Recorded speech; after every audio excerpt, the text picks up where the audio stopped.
Okay. Can you hear me okay, Raquel? Yes. Okay. So I'm going to call the meeting to order. This is the board meeting of the Salem Board of Directors on March 7th, 2023. It's 5:41. And we do have a quorum in person here at Salem School. We have Gershon Codiz, Larry Valabi, Dr. Roberto Portillo, and Michael Jones. And missing tonight, not with us, are Olivia Madrigal, Mary Navas, and Javier Gonzalez. Also in attendance is Ken Park from DMS Finance and Dr. Mansfield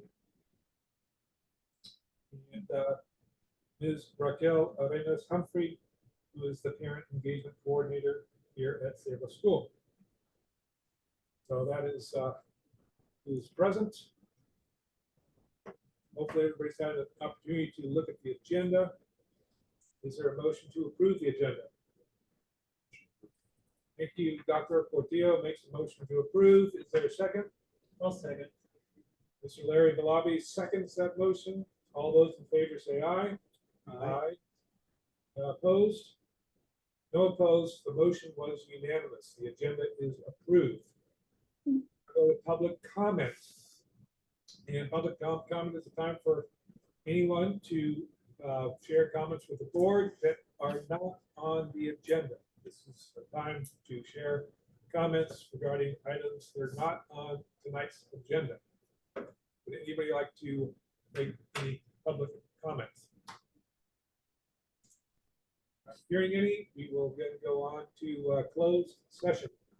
Okay. So we're gonna just go to my office, Raquel. If you can just pause it here. Mhm. Thank you. Okay.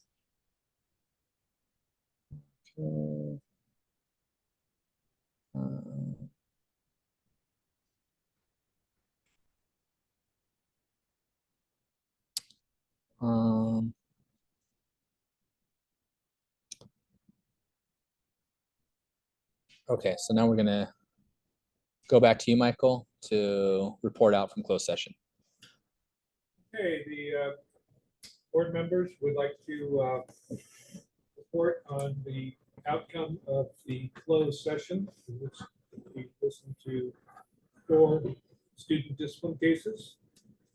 The first case in the matter of student discipline case number 2.15A.2023.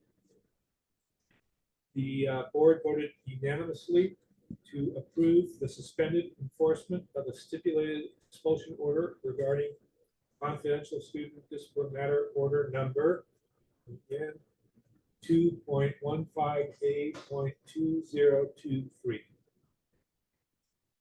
Get all that, Raquel? She said yes. Okay. In the matter of student discipline case number 02.15B.2023, the board voted unanimously to approve the suspended enforcement of the stipulated expulsion order regarding confidential student discipline matter order number 2.15B.2023. And in the matter of student discipline case number 2.15C.2023, board voted unanimously to approve the suspended enforcement of the stipulated expulsion order regarding confidential student discipline matter order number 2.15C.2023.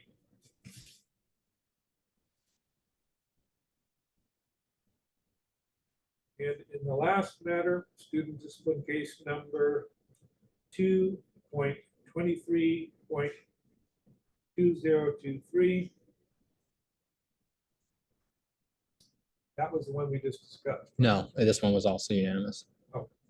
So starting over again, in the matter of student discipline case number 02.23.2023, the board voted unanimously to approve the suspended enforcement of the stipulated expulsion order regarding confidential student discipline matter order number 02.23.2023. Thank you, Michael. And that concludes the action of the board in closed session. Okay. We'll now move on to the consent agenda. Any questions in regard to the consent agenda? Not seeing any questions. Is there a motion to approve the consent agenda? Gershon Toriz makes a motion to approve the consent agenda. Second. And Dr. Portillo makes a second to approve the consent agenda. All those in favor say aye. Aye. Opposed? No opposed. The consent agenda is approved unanimously. On to the SEBA second interim budget. Rep. Yes, I'm going to actually hand it over to Ken, but I'm going to share my screen so we can go through this. Here.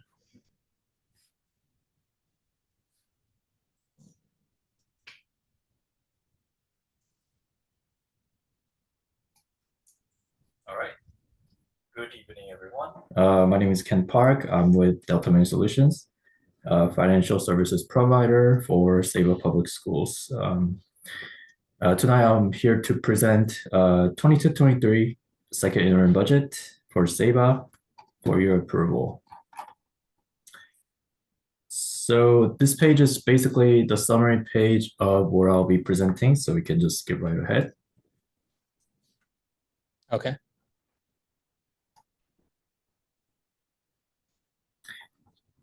So if looking at the budget summary page, so overall, we are seeing a decrease in both revenues and expenditures, 263K and 189K respectively, which I will go over and highlight a few budget line items for those changes.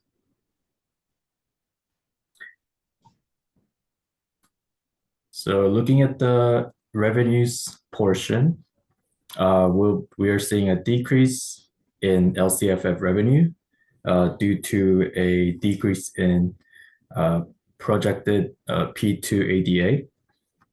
And that is the major portion of the decrease in revenues. Any questions on that?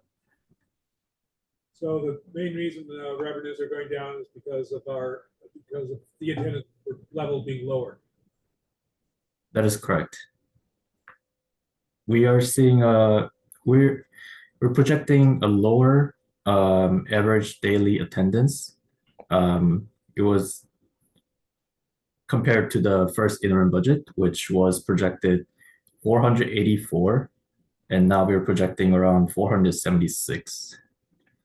That is a change of 8.91 ADA, which reflects the decrease in LCFF revenue.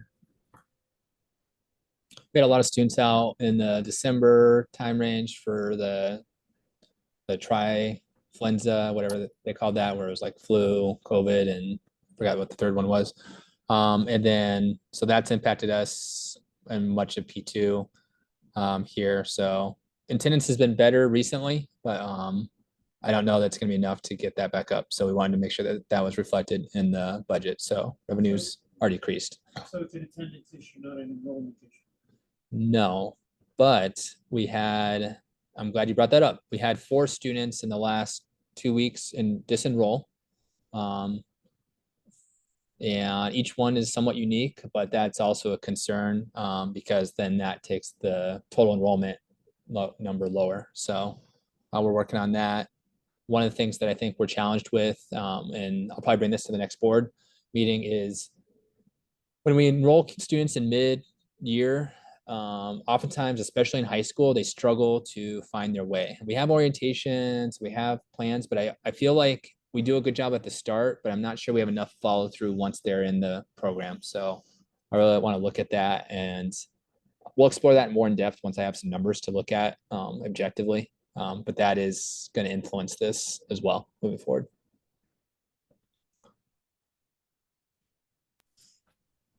All right. Thank you, Josh. Uh-huh. Moving on to expenditure side. And I want to highlight a few things here. One of them is the object code 2300, which is classified administrators line. That is a decrease of $77,000. That is because we are no longer plan to replace, fill the gap for directors of operations, which was previously held by Daniel. And so we took that out of the budget for the rest of the fiscal year, which was decreased $77,000. And the other thing I want to mention is object code 4315, which is student uniforms. We increased that by around 25K because we are expecting to purchase more uniforms for the rest of the fiscal year. Now, is there a line item in the revenues for like other revenue for what students pay for their, oh yeah, here we go. So we've Yes. collected, according to the second interim, $24,000 from uniform sales. Where's the uniform here? Of 65,000. That seems really low. So we do offer uniforms for students who have financial hardship, but I want to investigate that a little bit more because that number, there's always going to be a discrepancy, but I'm surprised it's as much as it is. So we're going to look at that. But the reason we wanted to bump that up is uniforms are very popular at SABA, you know, not so much amongst all the students, but families really want these, and we're going to have to do another big sale at the end of the school year to get ready for next school year. So we wanted to make sure that was included in the budget. Okay. But I assume we have a program to provide uniforms for families that have financial challenges. We do, and that's where so we've collected $25,000 of revenue from families who paid for uniform, but we've expended $66,000 in uniforms. Oh, got it. And I was surprised by how big that discrepancy is. So. Wow. All right. Okay, Ken, you want to keep going? Yes. All right. Any other questions regarding the expenditures before I move on? All right. Last but not least, we have projected monthly cash flow statement.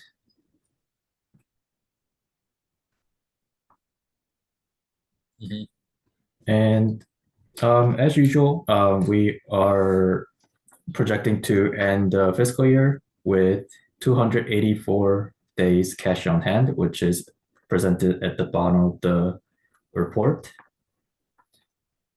So that is a very good cash balance position, in my opinion. Anything for reference, anything that's over 90 days cash on hand, we consider that as a very financially viable in terms of cash balance. So we are looking pretty good on the cash. Any questions?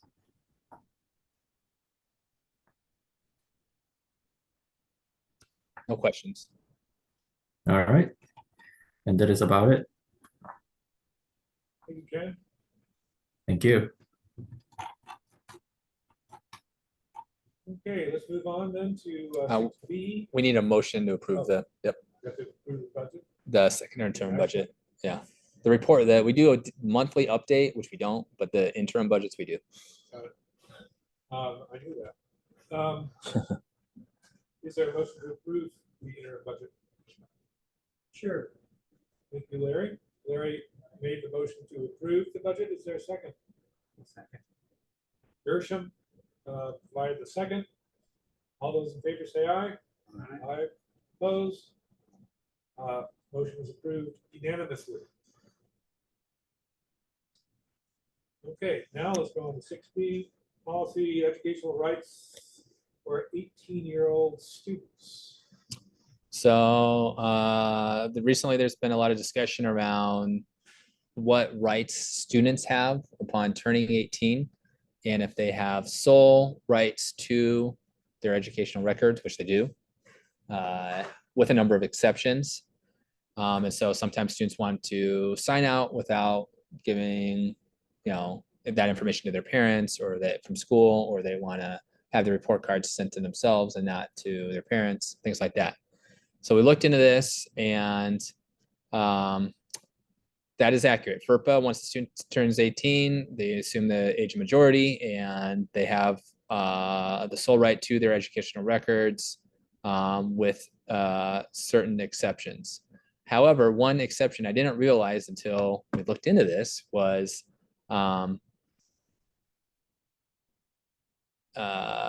if a student is a dependent on their parent for tax purposes, then this doesn't apply to them.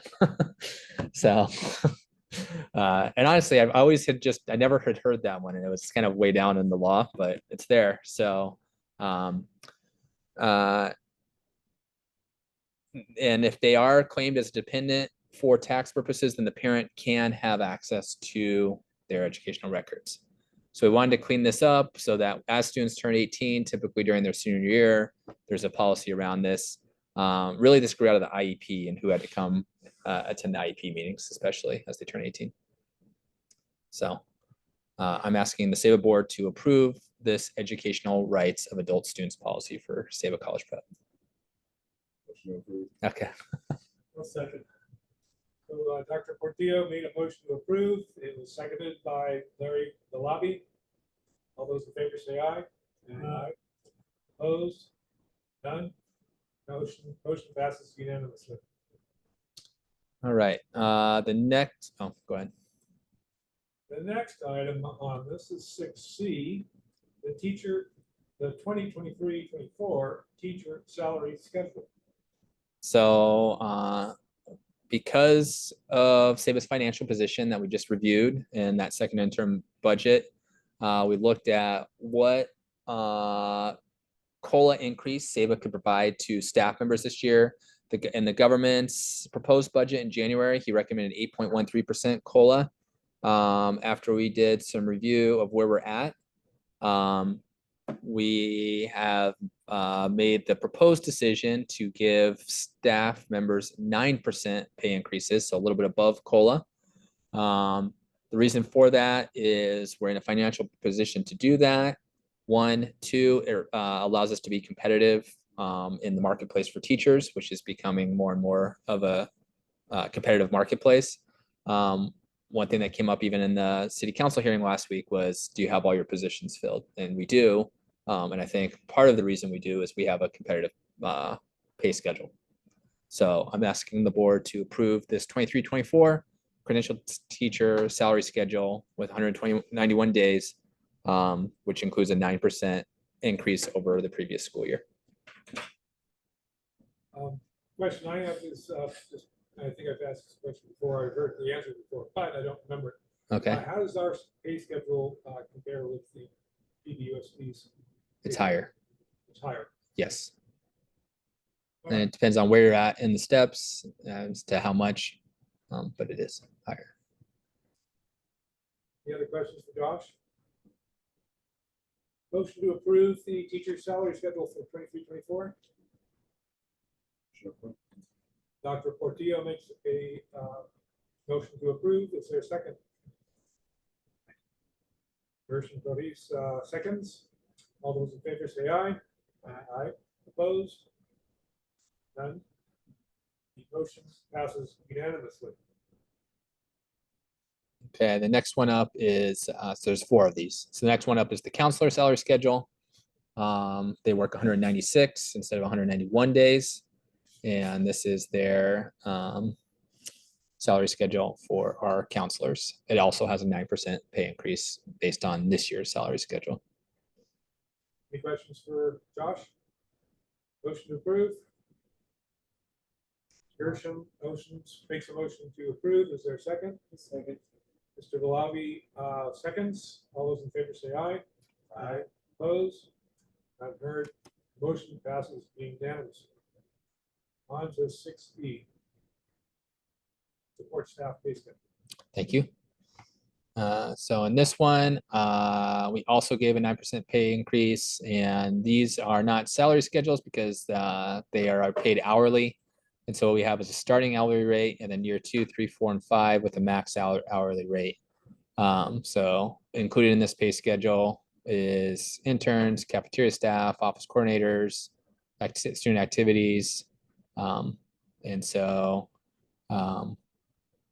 this is the new pay schedule for the 23-24 school year. Sit with the 9% increase also. Yes. Any other questions for Josh? Motion to approve. So moved. Mr. Valavi makes a motion to approve. Is there a second? Second. Dr. Portillo makes a second. All those in favor say aye. Aye. Opposed? None. Motion passes unanimously. On to 6F, administrative salary schedule. So again, this one we have administrators in this include Director of Human Resources, Data Assessment and Accountability, MTSS, Student and Parent Engagement, and School Culture.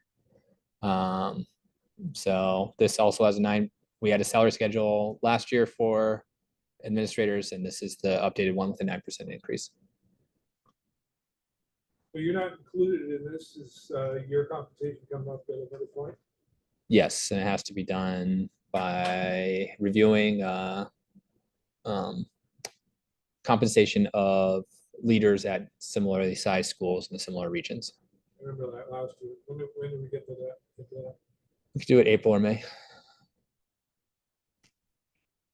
Okay, is there a motion to approve the administrator salary schedule for 324?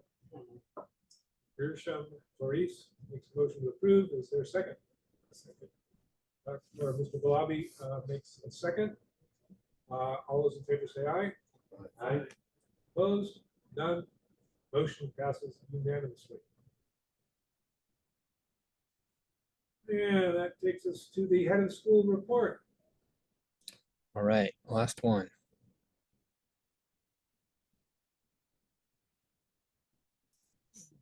So I wanted to just provide a follow-up to the actions that the city council took last Tuesday. So in front of the city council on last Tuesday, February 28th, was the general plan amendment, the zoning amendment, map amendment, and the special use permit. And so I wanted to just go over what that actually entails. So Watsonville has this long document called the general plan, whose purpose is to build a livable city and enhance the quality of life for all residents.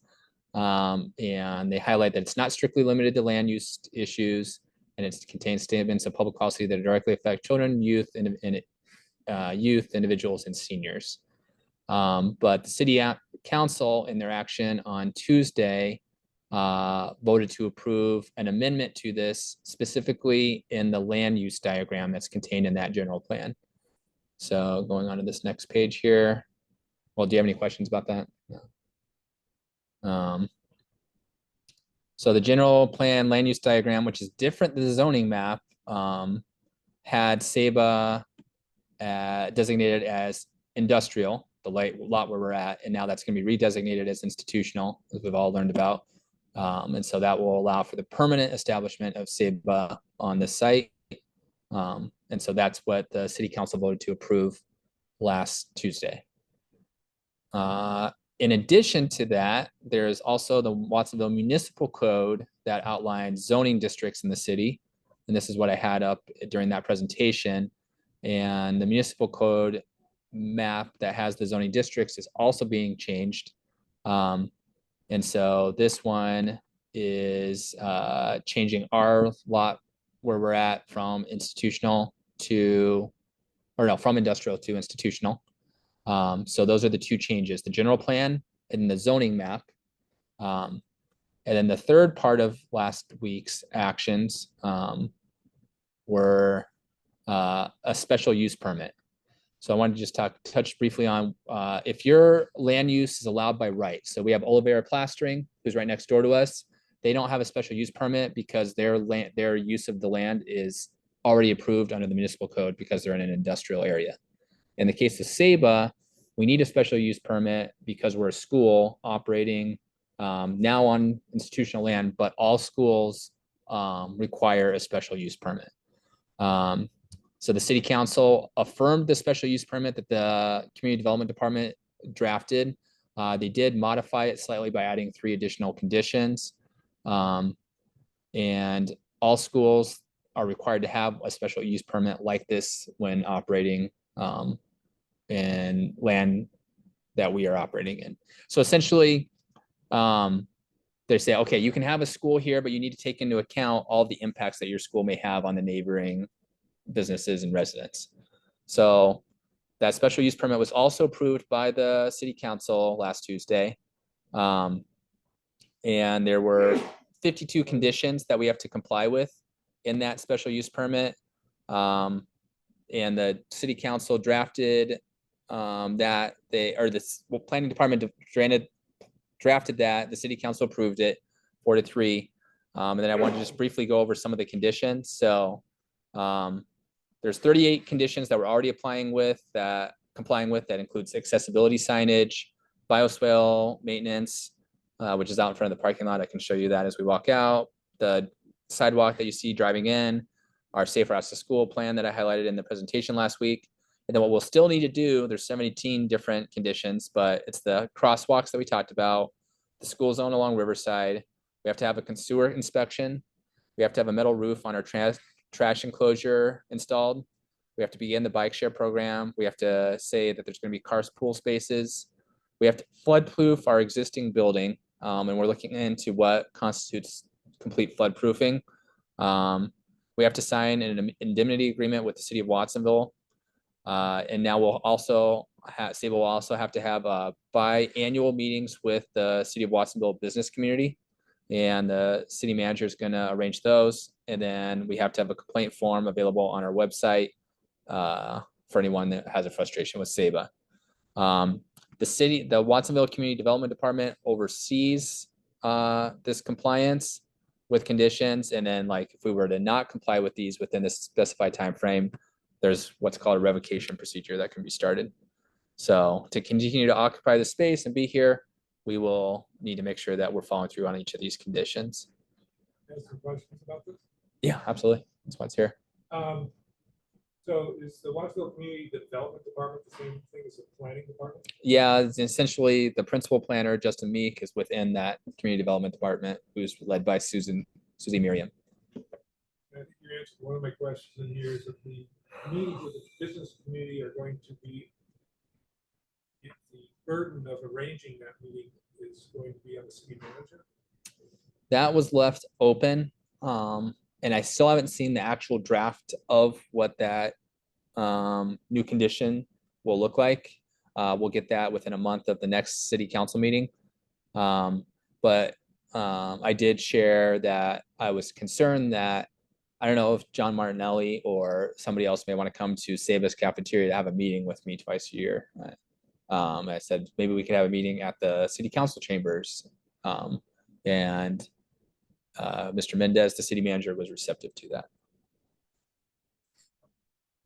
But I don't know, that's a good question. I don't know if that's his obligation or Saba's obligation. I need to follow up on that. Maybe it'll be more clear when we receive the actual approved conditions of approval. And when do you expect to get that?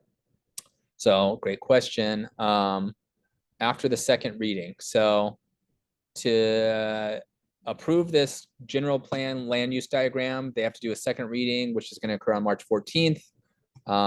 But the zoning map amendment and conditional use permit are already approved and don't require that second reading.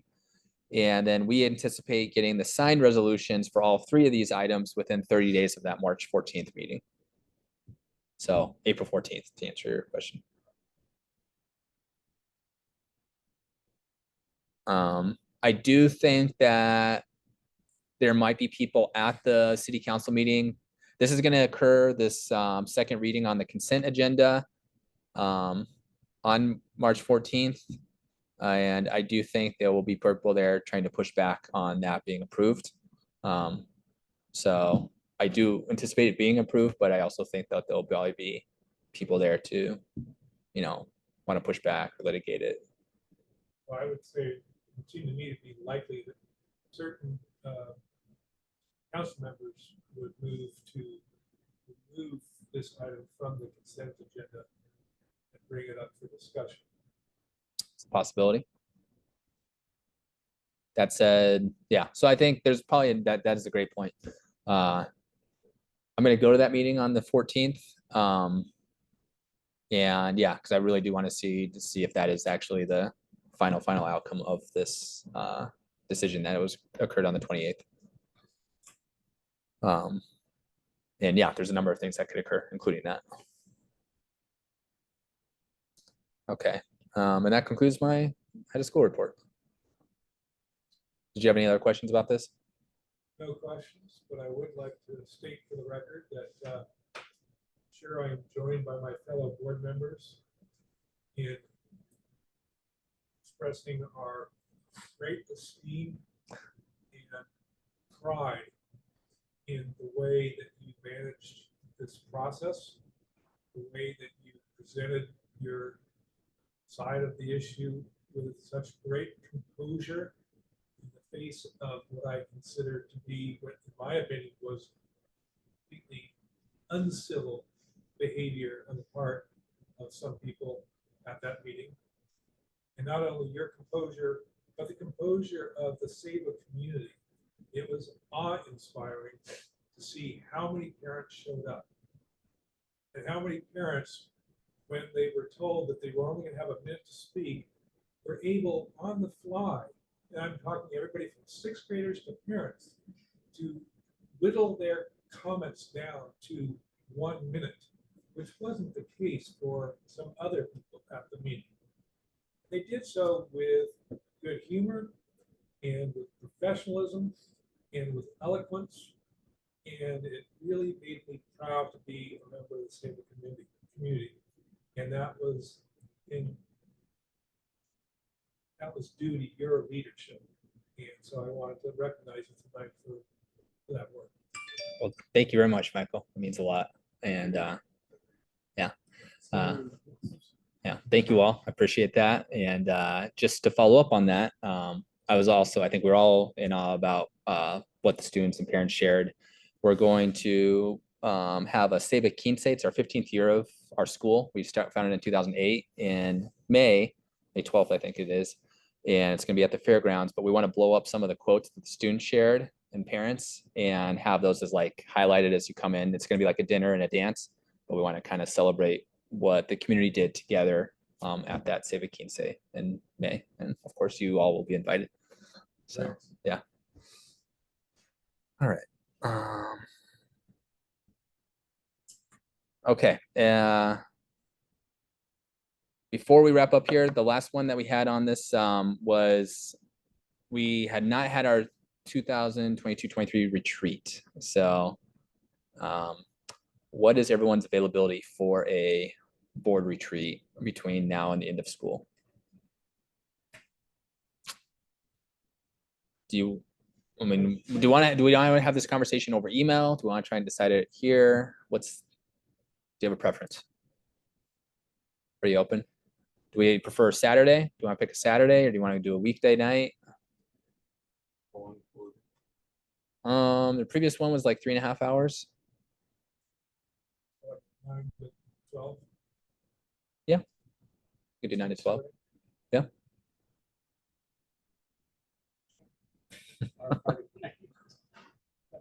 No, not a Friday night. So busy on the weekends? Are you busy on the weekends? Yeah, but I'll figure it out.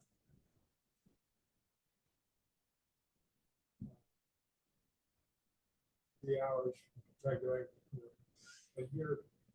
Well, Javier's working. He's a wild card. Saturday might even be the best day for him just because he's always has odd hours. I feel like he works nights.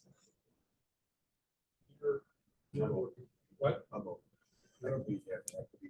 This was hard to get to. Works best for everyone. Let's go right now. I could do weeknight. I'm gonna be gone. On the 21st, I'll be back on the 20th, so I could do April 22nd, which is a Saturday, or I could do the 24th or 25th in the evening. Going into May. Most of May. Okay.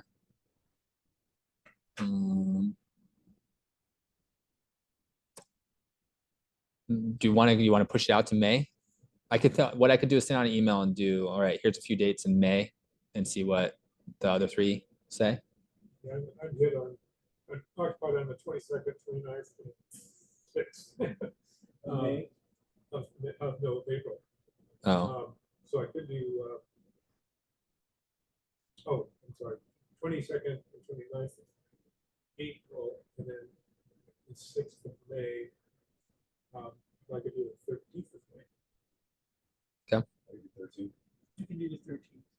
all right. That's the day after the Sebe Quince, but that's not a problem. So It's probably not gonna be an alcohol event. definitely not. So we could go like 9 to 12 on the 13th of May. Which for me, Yeah, All right.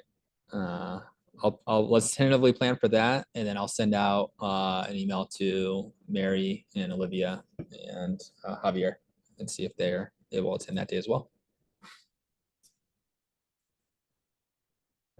Do you want to adjourn the meeting, Michael? yes, was there any comments or other comments or anything that somebody would like to see on the next agenda? I will ask for a motion to adjourn. Dr. Portillo makes a motion to adjourn. Gerson seconds. All those in favor say aye. Aye. Opposed? None. Motion passes unanimously. We are adjourned.